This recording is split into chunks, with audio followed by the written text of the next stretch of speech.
मैं डॉक्टर पुष्पा कुमारी, assistant professor, स्नातकोत्तर हिंदी विभाग, एसएम महाविद्यालय भागलपुर, बिहार में कार्यरत हूँ। आज मैं अपने विद्यार्थियों को हिंदी कहानी की विकास यात्रा या हिंदी कहानी का उद्भव एवं विकास शीर्षक पर व्याख्यान दूंगी। हिंदी कहानी की विकास यात्रा का आरंभ 1900 ईस्वी में प्रकाशित आचार्य रामचंद्र शुक्ल की इंदुमती कहानी से माना जाता है, किंतु यह विवादास्पद विषय है क्योंकि इंदुमती को शिवदान सिंह चौहान शेक्सपियर के टेम्पेस्ट का हिंदी अनुवाद मानते थे।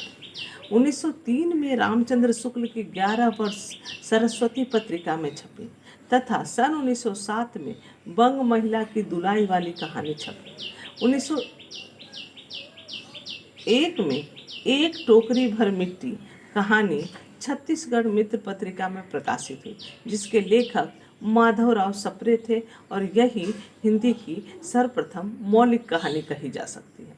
हिंदी कहानी की विकास यात्रा या हिंदी कहानी का उद्भव और विकास को प्रेमचंद को केंद्र में रखकर 4 भागों में विभाजित किया जा सकता है। पहला, प्रेमचंद पूर्व हिंदी कहानी। दूसरा, प्रेमचंद युगीन हिंदी कहानी। तीसरा, प्रेमचंदोत्तर हिंदी कहानी। और चौथा, नई कहानी। प्रेमचंद पूर्व हिंदी कहानी।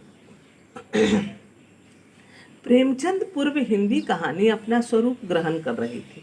उसकी शिल्प विधि का विकास हो रहा था और नए नए विषयों पर कहानियां लिखी जा रही थी। वास्तव में प्रेमचंद पूर्व हिंदी कहानी की विकास यात्रा का प्रारंभ 1900 ईस्वी के आसपास ही मानना समीचीन है, क्योंकि इससे पूर्व हिंदी में कहानी जैसी विधा का सूत्रपात नहीं हुआ था।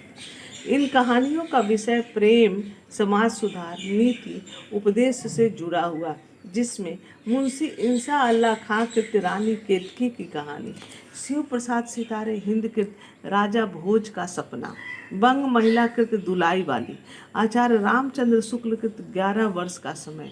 किंतु इन कहानियों के अतिरिक्त प्रेमचंद पूर्व हिंदी कहानी में एक प्रमुख हस्ताक्षर भी हुए हैं। वे हैं चंद्रधर शर्मा गुलेरी, जिनका 1915 में सरस्वती में प्रकाशित कहानी उसने कहा था कथ्य एवं शिल्प दोनों ही दृष्टियों से अपने युग की सर्वश्रेष्ठ कहानी है।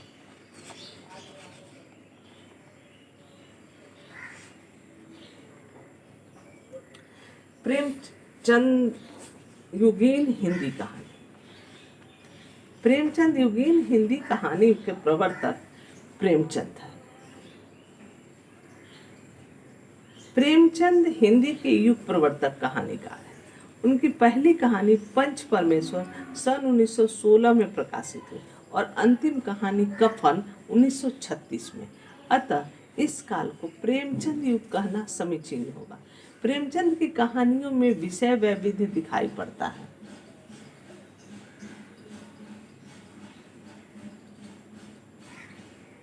उनकी कहानियां अपने परिवेश से, अपने आसपास के जीवन से जुड़ी हुई हैं। उनकी कहानियों के पात्र हर वर्ग, जाति, धर्म के हैं। अपनी कहानियों में विविध समस्याओं को भी उठाया है। उनकी प्रमुख कहानियों में शतरंज के खिलाड़ी, ईदगाह, पूस की रात, लॉटरी, गृहदाह आदि हैं। प्रेमचंद युगीन कहानी में और किसी कथाकार की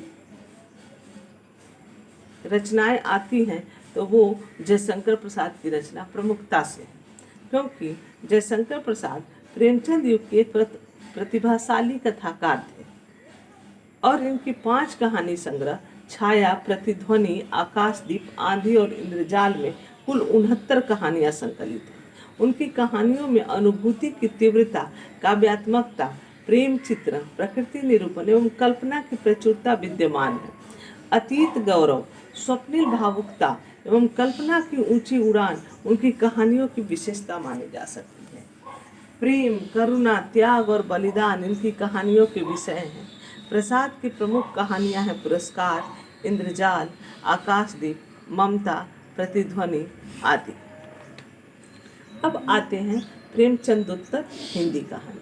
सन 1936 से 1950 तक की कहानी को कथा जगत में प्रेमचंदोत्तर कहानी काल के रूप में जाना जाता है। प्रेमचंदोत्तर कहानी किसी एक दिशा की ओर अग्रसर नहीं हुई, अपितु विविध दिशाओं में उसका विकास हुआ। कहानी इस काल की केंद्रीय विधा रही है, अतः उसने जीवन और जगत के विविध पक्षों को अपनी परिधि में समेटने का प्रयास किया।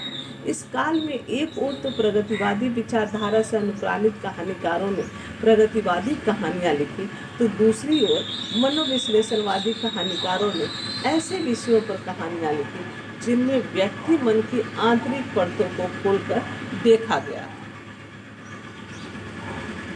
नई कहानी, संवेदना और शिल्प।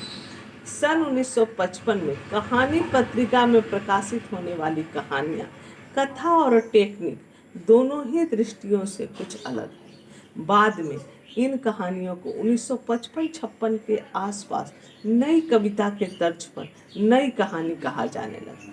नई कहानी में जीवन के यथार्थ को ईमानदारी के साथ चित्रित किया गया है तथा वह कल्पना प्रसूत होने पर भी अपने आसपास के जीवन की कहानी दिखती है। नई कहानी में नगर बोध की प्रवृत्ति भी प्रमुखता से उभरी है। नई कहानी में नगर बोध की प्रवृत्ति प्रमुखता से व्यक्त हुई है। आज के नगरीय जीवन में पाया जाने वाला सतही सहानुभूति, आंतरिक ईर्ष्या, स्वार्थपरता, जीवन की कृत्रिमता आदि की अभिव्यक्ति कमलेश्वर, निर्मल वर्मा, अमरकांत की कहानियों में देखी जा सकती है। मध्यकालीन मूल्यों के ह्रास तथा नवीन वैज्ञानिक सोच ने आज की कहानी को प्रभावित किया है। नगरीय जीवन की वास्तविक स्थितियों का चित्रण तो इन कहानियों में है ही, साथ ही आधुनिक बोध से उत्पन्न अकेलेपन एवं रिक्तता की अनुभूति, योगीन संक्रमण एवं तनावों को भी उसमें अभिव्यक्त किया गया है। इस प्रकार निष्कर्ष स्वरूप हम कह सकते हैं कि हिंदी कहानी का उद्भव एवं विकास या हिंदी कहानी की विकास यात्रा अपने अंदर बहुत सी घटनाएं एवं चित्रण समेटे हुए हैं। धन्यवाद।